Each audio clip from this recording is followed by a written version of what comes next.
Eric Mangini. Coach, good morning. Thanks for being with us this morning. No, there's no shot. Just Coach, the best guess. Well, you know, he's just our best guess. Who else we had on? Okay. Eric. Well, that went really well. Coach, what would a win over the Chiefs mean for the New England Patriots? We love you, Coach. Welcome here, our favorite guest. First of all, I can't believe you found such unique sound from Bill Belichick praising an opponent. That must have been hard to put together. You don't hear that every single week for the last 20 years. And I'm a little disappointed I don't get invited to FaceTime basketball parties. We got 90-day vacations from our families. What's going on? Like, I'm gone for a little while and everything changes. It's amazing. In terms of the game, I think that this is. I think there's an excellent opportunity for New England to win this weekend. I think the thing that New England can do that's a little bit unique is that they're able to put together the same problems that the Ravens can put together with Cam Newton, but Cam's done a better job to this point passing than Lamar Jackson. You saw that against Seattle. I think he's actually thrown the ball remarkably well, especially considering he's coming off of an injury. So it's a unique combination of problems that they can create offensively that I don't think Kansas City has dealt with.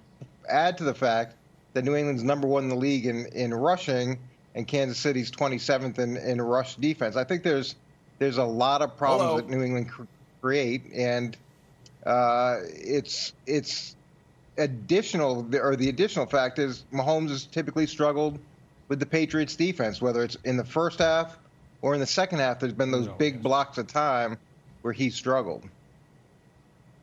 Let's go. Oh, we don't have Brandon's sound. We have Brandon's. So go ahead, Nick. No, I'll jump I in cut it for out. Brandon. If it was real Patriots quick. slander, I cut it out. So, all right, Coach. Nick can't hear. Brandon can't talk. Listen, a number of things here, because this is going to be a tough weekend for Kevin Wildes, because this is the weekend that you're going to officially find out the Patriots are contenders, AFC East contenders. But when they play a Super Bowl contender or a Super Bowl favorite, they're going to fall quite short, particularly this weekend. Now, you're right, Coach. The Patriots are an excellent running team, and they won't abandon it. They will keep running, and they will make the Chiefs prove they can stop the run. Thankfully, we just saw 36 hours ago the Chiefs take on a historically great running team and hold them to one offensive touchdown. And this idea that Patrick Mahomes has struggled against the Patriots when they've scored 30-plus points every time they've played each other. You do this a weird thing, Coach, when it's Mahomes and the Pats. You're like, well, there was this block of time he wasn't good. Yeah, but what happened at the end of the game? They've had the lead in the final 2 minutes every game they've ever played against New England. The Chiefs' defense let it go the first 2 times. Despite that, Mahomes put them in position to win, and the defense is better than it's been at any point in the Mahomes era right now this year. So I don't think I don't think saying Mahomes has struggled with the Patriots is fully accurate when you look at the full 60 minutes of the game. He has started slow against the Patriots, Coach, but he has not struggled, at least to my eye, against them over the course of the entire game, Coach. Well, I don't think it's fair to say that he hasn't struggled with the Patriots, because there has been a bunch of times where he's looked confused. They've gotten off to incredibly slow starts, and they did get hot late. And look, that formula may work. It's not high percentage football. And in terms of playing a really good running team, they did. But as we know, Baltimore right now is struggling with the element of being one-dimensional. And one thing that the Patriots have shown over this course of 3 weeks, and it's a very small exposure. I get that. It's not a big block of information that we're working off, but they've shown that Cam can throw the ball and throw the ball effectively. The completion percentage that he has right now is the best in his career. And again, it's a 3-game piece that we're looking at. Now the Patriots can create the problems that the Ravens create in the running game, but they can also throw the ball, and it's going to be interesting to see whether or not Kansas City can deal with both. Yeah, a win over the Chiefs would mean that they're the real deal. I mean, you got to think about this. This team coming in, you know, I think inside their locker room, inside that building, they think that they could be really good. But if they win this game, I think they're going to start believing they can be great.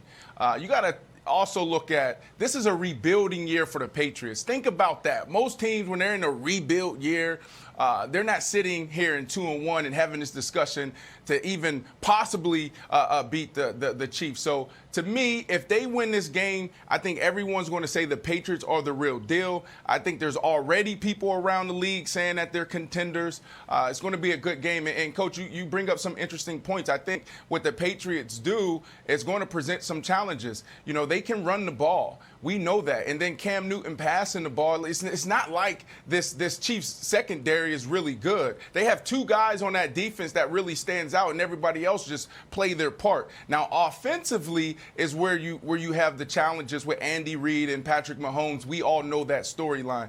But if they win this game, the Patriots are the real deal. Yeah. Brandon, I reject the idea that it's a full rebuilding year. One time I covered this like ultra marathon race and you have to run for like 72 hours. And like, don't you guys rest? He's like, we recover while we're moving. I was like, ooh, that's a good thing. So they're still jogging, but they're resting at the same time. That's what they're still trying to win and they're resting. That's what the Patriots do. LeBron rests. That's Coach. right. Yeah, there you go. So, Coach, we know sort of like the Belichick mantra of he takes away your best thing, right? So we saw the Raiders tight end Darren Waller have like a monster game against the Saints, and then like, oh, what time is it? Did he even play? Oh, he showed up. He caught it. He got a catch. 4 minutes left in the game. Very simple. Now I watch this. I thought that's what's going to happen with the Chiefs. I'm like, get ready, Nick. We're going to take away your best thing.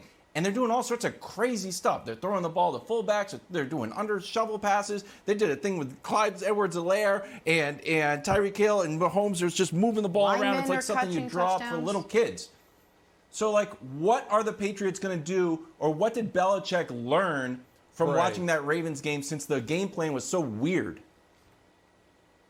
Well, one of the things that I like about Kansas City, and I like that Patrick Mahomes has done, is he, similar to Brady, has been very good about distributing the ball. He's not trying to force it into one player, and that makes the offense that much more dangerous. Plus, there's multiples of multiples with formations and shifts and motion, so there's a lot to deal with. One of the things that you can do defensively, though, is keep him in the pocket. He makes a ton of plays outside of the pocket, and broken plays are big plays. He's got that ability, so that'd be a starting point. I'd say the second thing is not to be predictable. If anything, maybe it's double Kelsey early and then switch it up, shift the double to somebody else. When we used to play Peyton Manning, there were times where we'd have a game plan in the first half and then a radically different game plan in the second half that was practiced during the week. And the whole thought process was when he goes into the locker room and works on what we've done, then we come out and we give him something totally different. So it doesn't make any sense. Now, not all teams can do that, but New England is one of those teams that does have the capability to do that. And listen, and New England has gotten out to a lead in every game they've played against Patrick Mahomes. In their first two games, they got out to double-digit leads. And in both of those first two games, which the Chiefs ultimately lost, Mahomes had the Chiefs in the lead with less than 2 minutes remaining, coming back from double-digit deficits, and the defense let down. But this Patriots offense no longer has Gronk, who annihilated the Chiefs in 2018 in both of their matchups. And this Chiefs offense is better, and the Chiefs defense is far better. Like, listen, I picked the Patriots to win the AFC East. I know everyone loves the Bills. I'm still picking them to win the AFC East. They are a good team, but they are going up against the best team. Seattle's got a very good offense. Patriots defense couldn't stop it. The Chiefs have the best offense. The Patriots defense is not going to be able to stop it. It's not an indictment. Here's the thing, Jenna, and I know we can talk about it more later. The Patriots will have in common with every single team the Chiefs play this year. They'll lose. That's okay. Everyone's going to. It's not a problem, Jenna. There's no shame in that. But let's not. I don't want. Right. Boston fans are already dealing with their Celtics disappointing against the Heat. We don't need to, ratchet up expectations for Sunday. We got to be fair to these folks. Good people in New England. Thanks for watching. Subscribe here to get the latest from the show. Also, be sure to check out more of the best clips from First Things First, or go watch a few segments from our other shows on FS1.